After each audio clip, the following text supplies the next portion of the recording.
Looking at U.S.-African relations, and we know that a lot more U.S. companies, they've invested on the continent over decades. More importantly, how do these companies help in stabilizing our economies and making sure that we further the relationship we have with the giant superpower, so to speak? But with the incursions being made by China, doesn't mean that the relations of Africa to the United States of America and the United States' own security on the continent is under threat. We're here to do the discussions. Later, we'll be joined by Sydney Casely-Hayford, who is almost here. But in the studio now is Kwame Jantwa. He's a lawyer. He's also an entrepreneur in the energy sector, heads a lot more companies as far as the energy sector is concerned. Let me just surprise you. He's a CEO at the African Energy Consortium Limited. He's also the executive director of the Peace Petroleum Limited, and he's a local consultant, local content consultant, and local regulations consultant, etc. Even on the sub-regional level as well. So thanks for joining me this morning. Good morning. He's also a member of the CPP, though. I needed to add that. It's critical. Okay. Yes, I'm the Deputy General Secretary. How's the CPP doing? It's doing well. Okay. We are waiting for Ghanaians to vote for us. Well, I pray that. Well, you can vote for us. Well, I've done it before, I think. Okay. All right. But that was the early part of the 2000s. Yeah, we need a critical mass of people. Since then, I haven't voted again. You haven't voted again? I need to start voting. It's your right. Good. Okay, the U.S. government has announced a $14 billion package, and we know it's one of the fallout from the recent U.S.-Africa summit that was convened in Washington, D.C.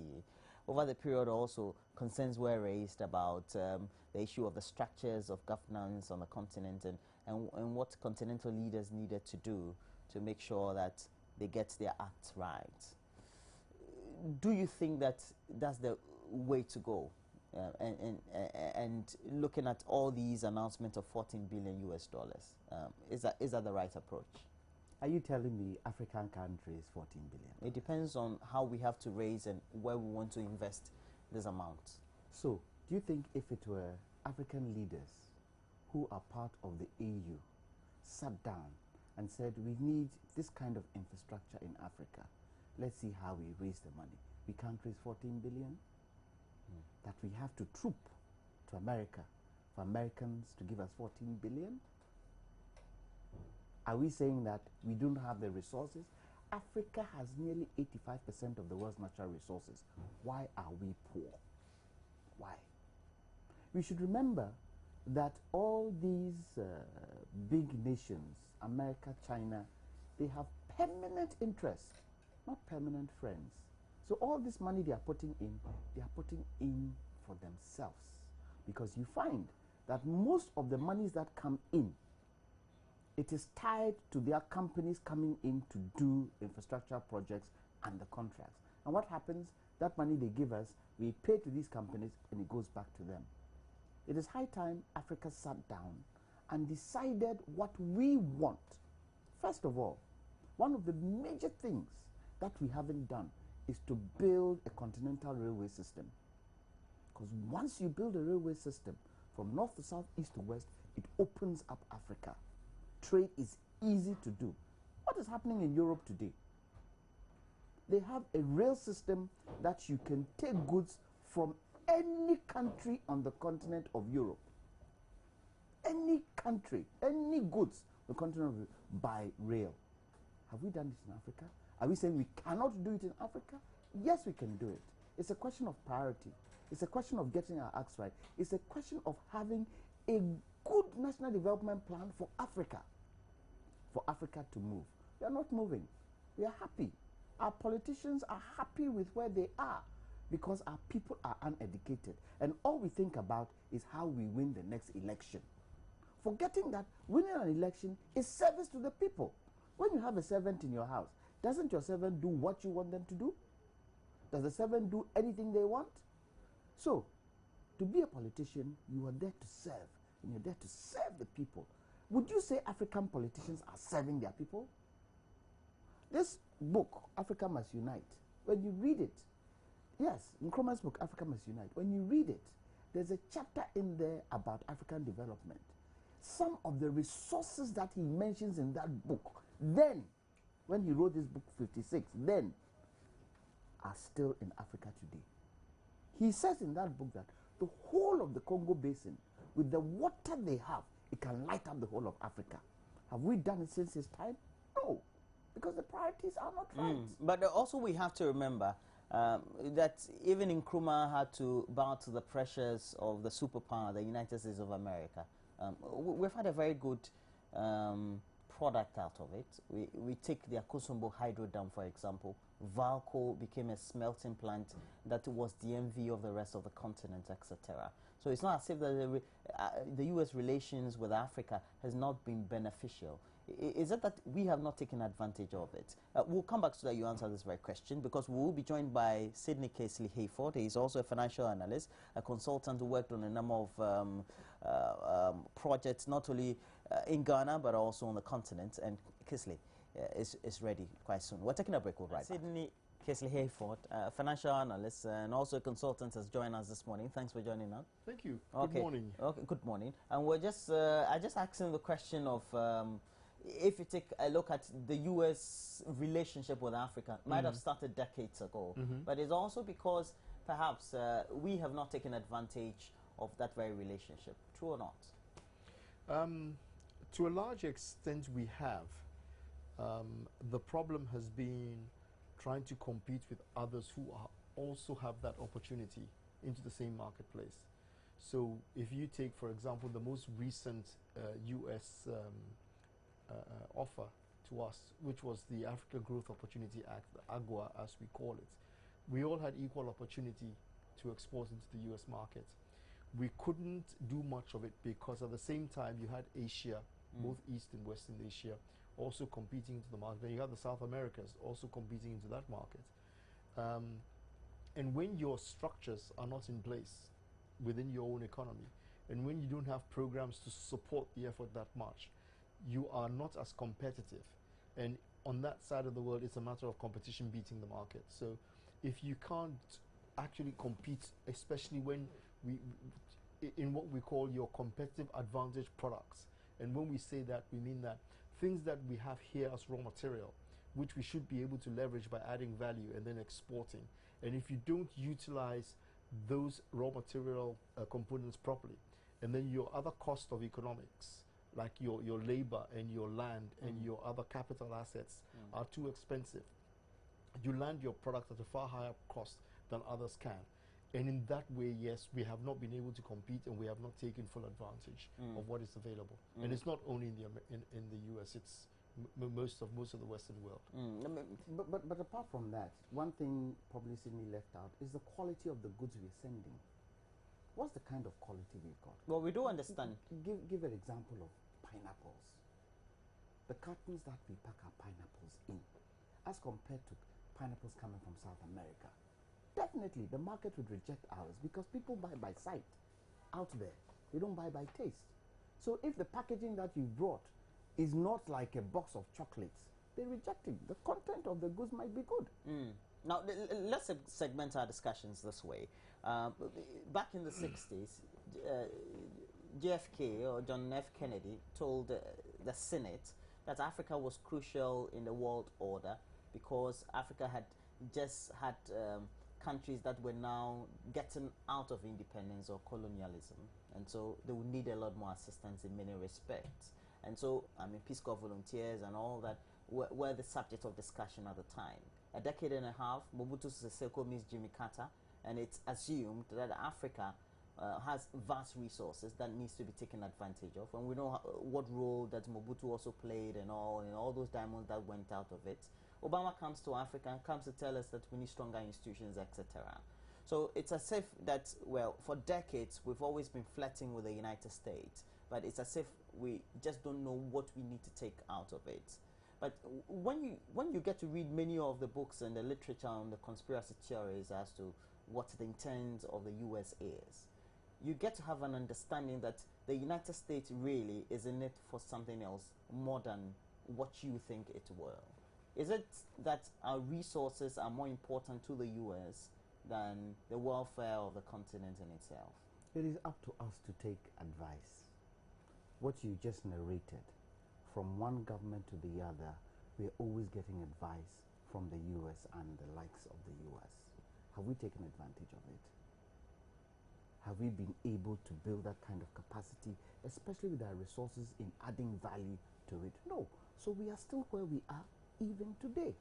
That Obama, after JFK Kennedy, talked about Africa, Obama in this century, in this time, is telling us you need strong institutions. Couldn't we have built those institutions from that time on? We didn't. We didn't take advantage of it. So I would say that the problem isn't the Americas and the Chinas and the Britons. The problem is us. To make sure that whatever it is we need, we build a capacity to make sure that we can get this country going. Let me give you an example. If the British Prime Minister does something wrong today, what do you think will happen? The police will be on him like a ton of bricks. Why? Because the police institution in Britain works Independently. Let the John Mahama do something today. Do you think our police will be able to do what the British police will be able to do to Cameroon? It shows the weakness of our institutions. And we keep talking about it and nothing seems to be done. It's priority. We need to get that priority right. And if we don't get the priority right, we would always get people coming to tell us what to do. Yes, America has permanent interest than permanent friends. Yes, America is looking for resources to develop their nation. That is why you get the Newmans and the Talos coming in to what? Mine our gold and our oil and use it for their country. What are we doing to also secure our share? We had GMPC. Yes, GMPC has built capacity to a certain point. But have they built capacity to a point of producing oil? No. Why? Certainly, in the geopolitics of it, should we have focused a lot more on the continent, exploited our market better before coming to this very stage of whatever trade or discussions we would want to have? You know, Kwame always excites me with the way he addresses his... No, because he's coming from a certain stock. Yes, and that's why I say he always excites me, because he comes from a political economic view, which always is interesting because it kind of contrasts against the way I think about things. So it's always a good opportunity to think about the way he thinks, to appreciate it. You see, the problem, I think that the mistakes that we have made are very much what Kwame is saying, because the mistake is not that we are exporting our raw materials and not adding value.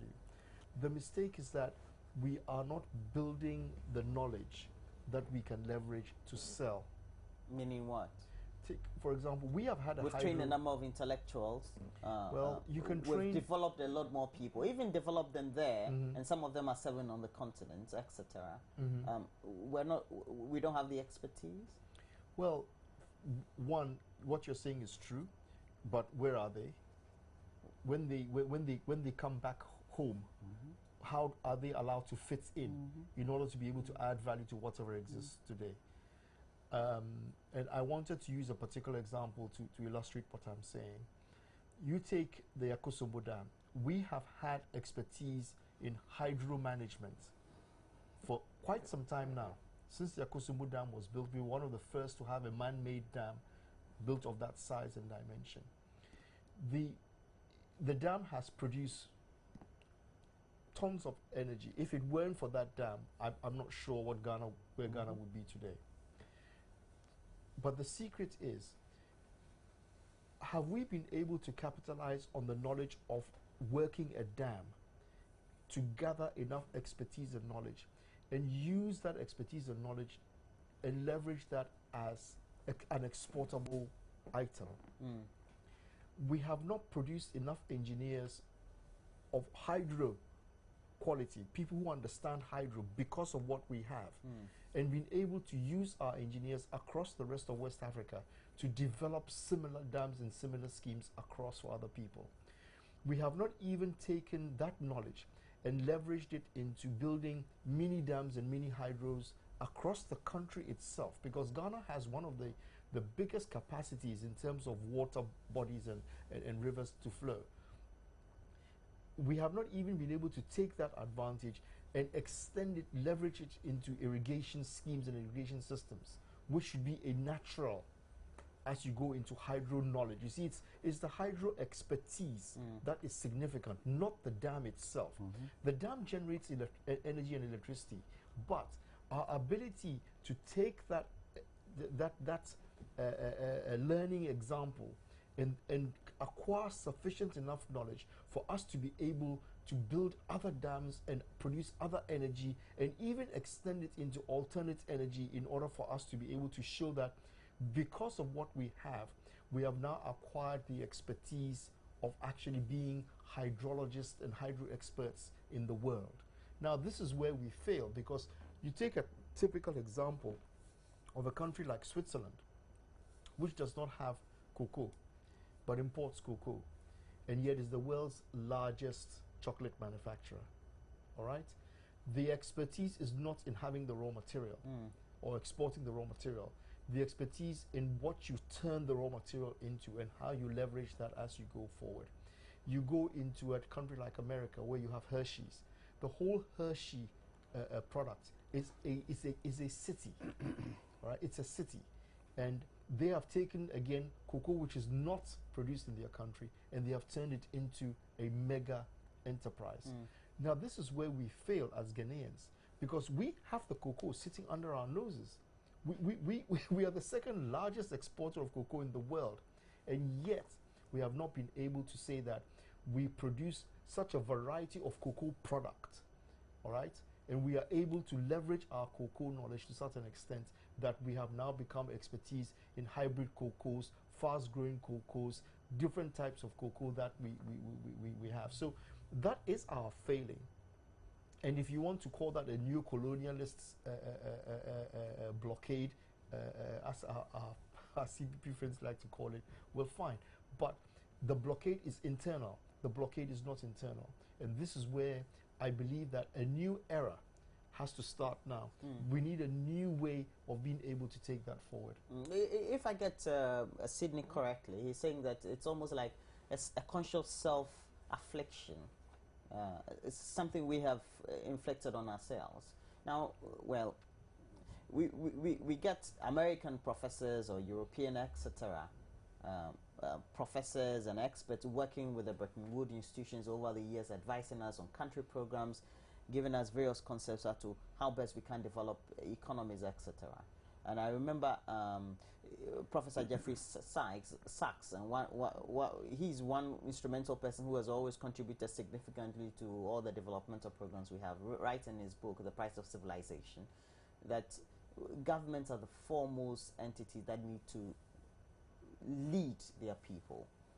In talking about expertise, etc., is it that whatever has been the experiments that we have adopted over the years has not worked well because we haven't implemented them well, or because also the scenarios have been different as they have been put in the papers for us, and so we just implement them, not taking cognizance of the factors that are pervasive in our society to develop? Let me give you a typical example of a project in the UK. When the UK government wants to put a project out or do something on an infrastructural basis or do something that can help the people, they start with a small test. They do it in a small way to see the benefits, to see what it would take to get this thing or do this thing on a larger scale. Do we do that in Ghana, or do we do that in Africa? Typical example of school feeding program that was brought in by the Kufuor administration. Good, fantastic program. Where is it today? Why hasn't it worked? Did we sit down to really go into the economics and the actual content of what we were doing? Did we do that? We brought it out and we said, good program, and just started doing it. So I believe that we don't tend to appreciate the technicalities of doing certain things. Right now, What is everybody talking about? The Gulf of Guinea. Oil and gas. It's the next bastion where hydrocarbons are concerned. Are we taking advantage of that in training our young ones to be those petrochemical Well, we've given a few engineers? scholarships. Is that what we need? And you see, when we are training them, we're not training them for Ghana. We're training them for West Africa. Sydney talked about the Akosombo Dam.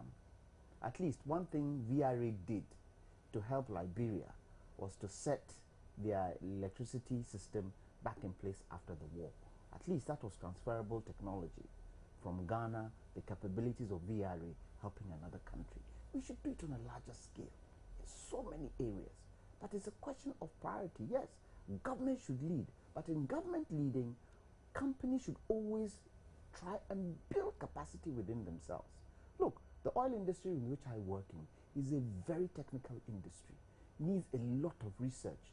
If companies are going to sit down and wait for government to come to them, they should forget it. Because you yourself should try or believe that you need to invest in research to understand the industry before you go into it.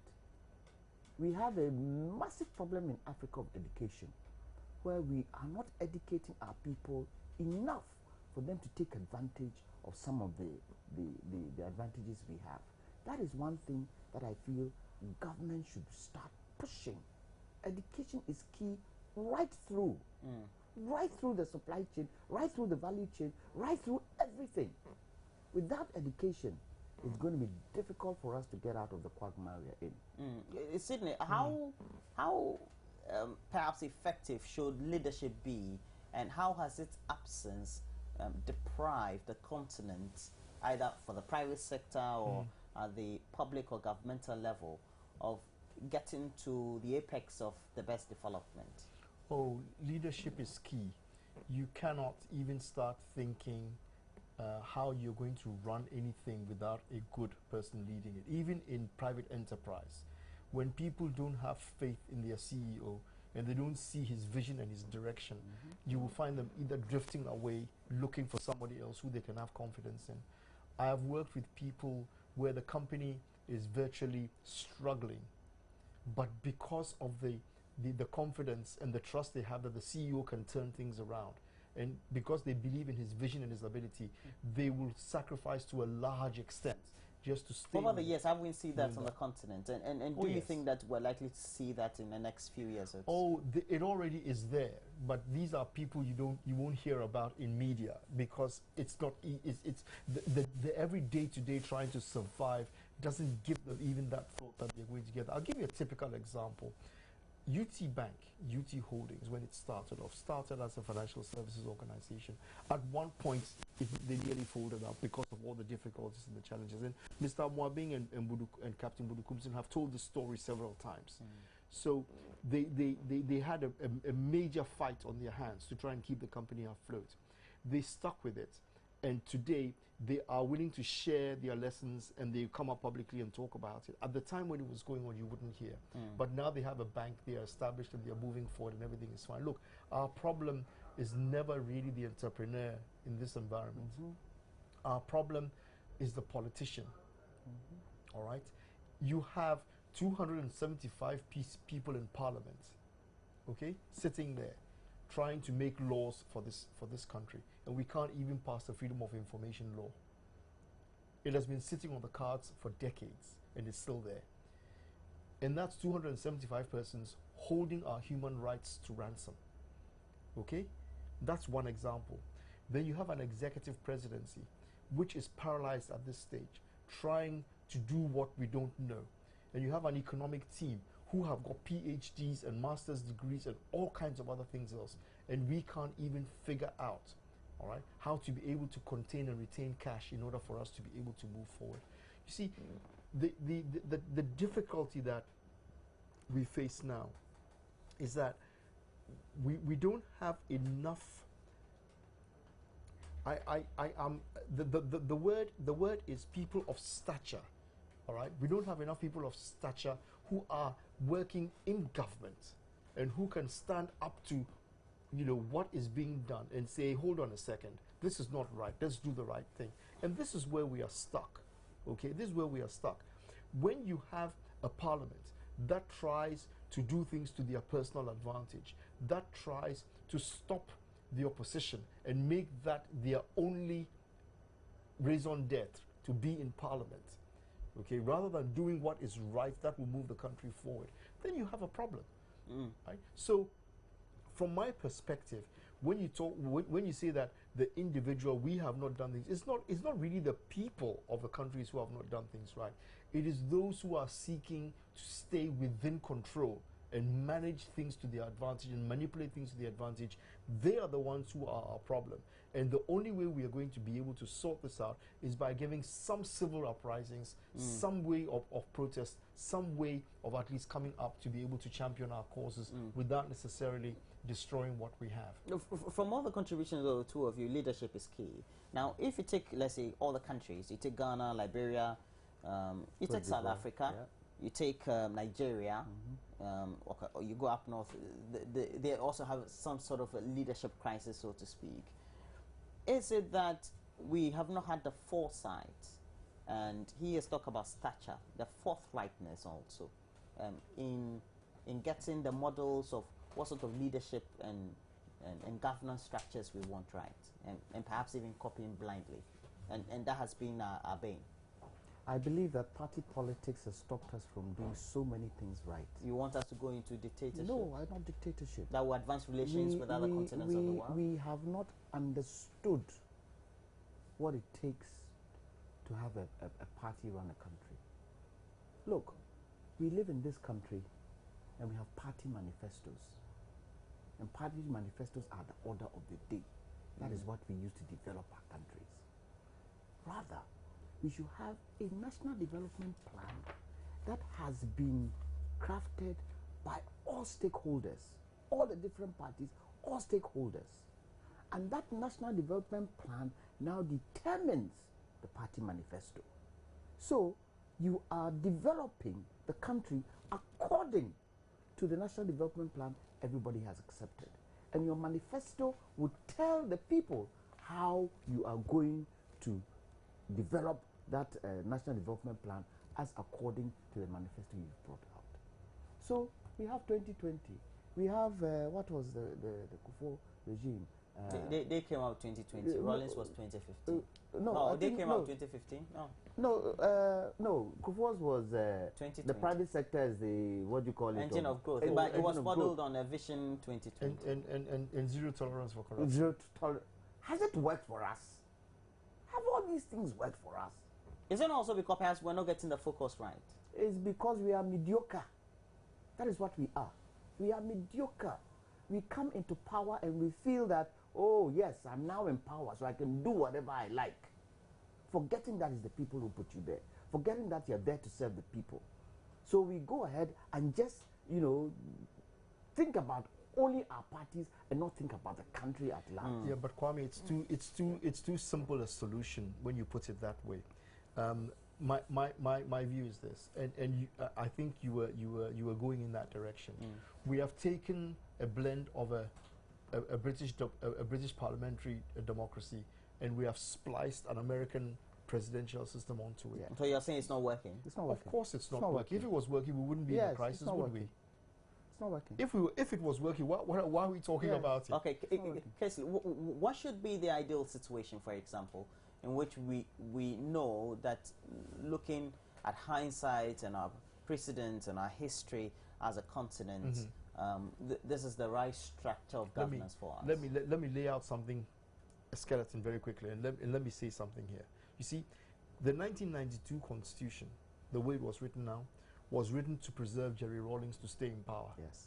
That was what was done. Yes. The 1992 Constitution was written to put Jerry Rawlings in power, to keep him in power. That's more idealistic, almost. No. This was protectionism. Not at all. Exactly. This was protectionism. Exactly. It was written purposely like that. Yes. So all the power that was available was concentrated in the president in order for him to be able to squash and quash anything that would come up against him. Totally. So you're saying, which is why he had a transitional clause as well in there, saying that they would not be prosecuted. Those of them who had been involved in the PNDC type, whatever it is, the AFRC, PNDC stuff. That was the purpose. We know this. If you look at it, history will tell you the time when the Constitution was being written was the same. Let me land. I know you're impatient to move on to the next question.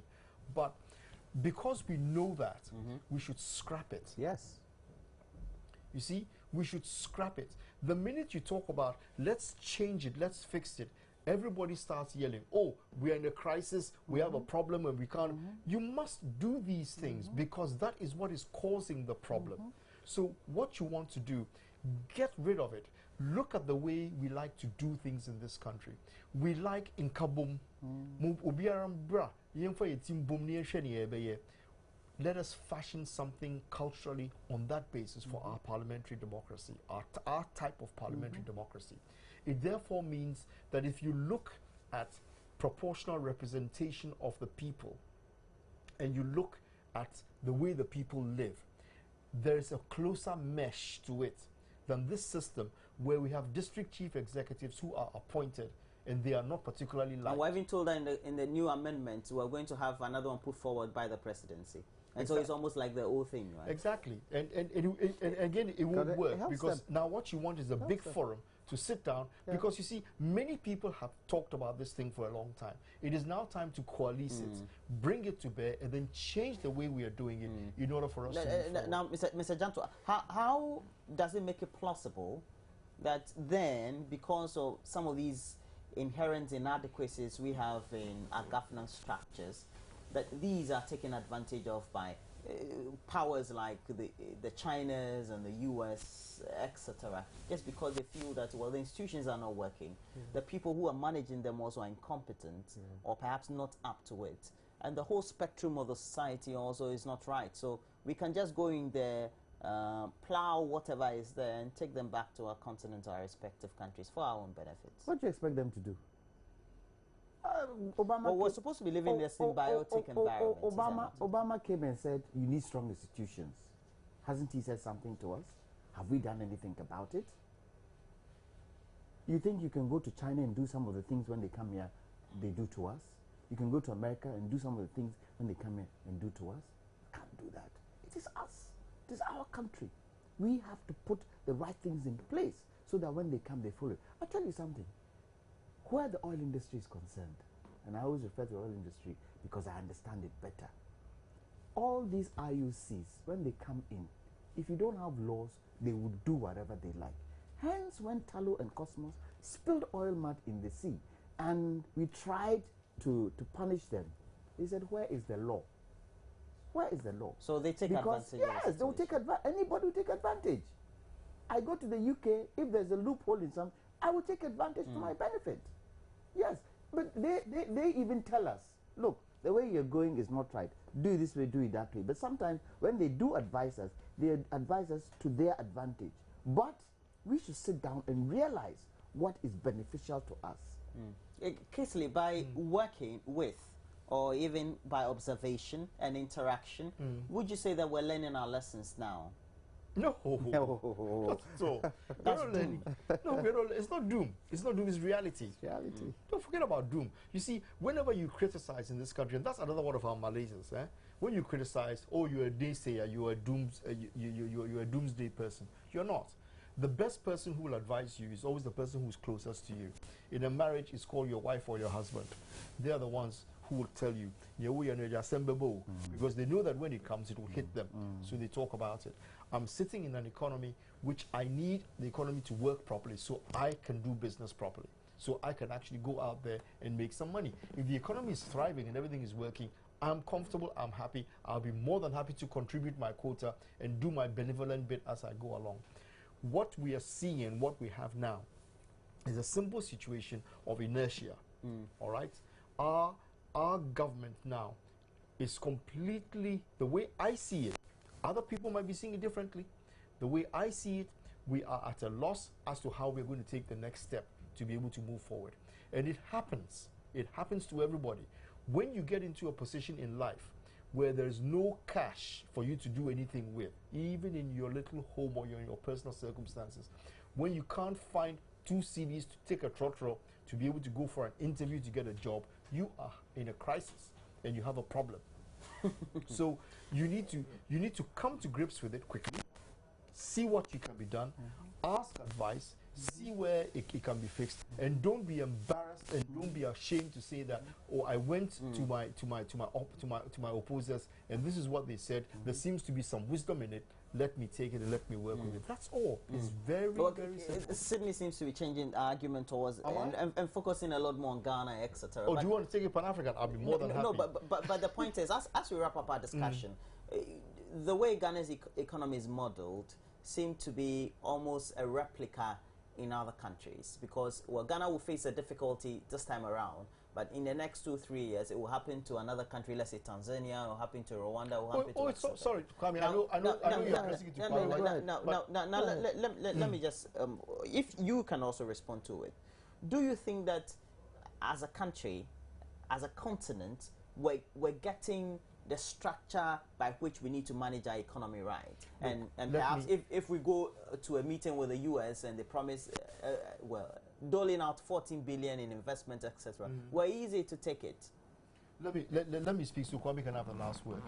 Look, it's already a problem for all the other countries. You need to look at Kenya's economy and see what is going on. It is no different from what we are going through now. You need to look at Rwanda is doing better, but differently, because Rwanda is a kind of a dictatorship. So, you know, Kagame more or less does what he wants to do, but he pushes it through some kind of democratic situation. But he's currently behaving like a military type leader, all right, where he will dictate and say, I don't care, get it done, I'll punish you if you don't get it done, type of arrangement. So he's doing that. So all over there are pockets of these issues, which are very, very similar to what we have. Nigeria is different because of the huge oil economy and because of the industry that it has, and South Africa also. You look at each country and it's different. But what we are going through is something that we should be able to fix and set a paradigm and get the learning lessons to be transported to other countries. That's what Ghana should do, because our situation is quite typical of everybody else. And we're supposed to be the leader. Yes. Yes, we're typical to Sierra Leone, we're typical to Liberia, and we're typical to many countries, and we should be able to export our form of economic solutions. I think we have the AU, and I think the AU should be the central focus of where our heads of states can sit and fashion out the right ways of running our countries. Come together every year to see, are we doing it right? What aren't we doing right? What is it that we can do better, so that it reflects throughout the continent? Because we are a unique species in this world, and we have all the resources to be able to build our continent by ourselves. And I'll go back to what I said earlier. We need to build railway. Once we build a railway system for Africa, it will open up Africa. Look, why do we go and sign EPA when we are not trading amongst ourselves in West Africa? There are over 400 million people in West Africa. We are not trading amongst ourselves. We are duplicating our resources. So we have an oil industry here. We have an oil industry in Nigeria. And everybody is building their own refinery. How do we work together? We have to get working together in Africa right through our leadership. Once we have good leadership, the people will follow, the Ghanaian companies will follow, the African companies will follow, and we would have a better system. And we'll be able to negotiate better when we now meet the Americans and the Chinas. At the present moment, when they are going for negotiations, they bring professional negotiators. We go with our ministers who don't understand the to and fro's of negotiations. And in the end, what do we get? We get saddled with what they tell us to do. Well, thank you very much. And I know we can continue this for the next 1 hour before we even take a breather. And I've had in the studio, he's a member of the MPP, CPP, that's sacrosanct, right? Okay. Okay, so He's Ghana. Okay, so he's a member of the CPP. He's also an energy consultant, and he's also a lawyer. And thanks for joining me, Kwame Jantua. Thank you. And Sydney Casely Hayford, always coming to you across the media space. He's a financial analyst. You're also an economist. No. Okay. I'm a chartered accountant by profession. All right, and he's also a consultant as well. Thanks for joining me. Let me say one thing. Both our fathers were in Nkrumah's government. Yes, Absolutely. I know. I know. I know. He's always said that. And we're taking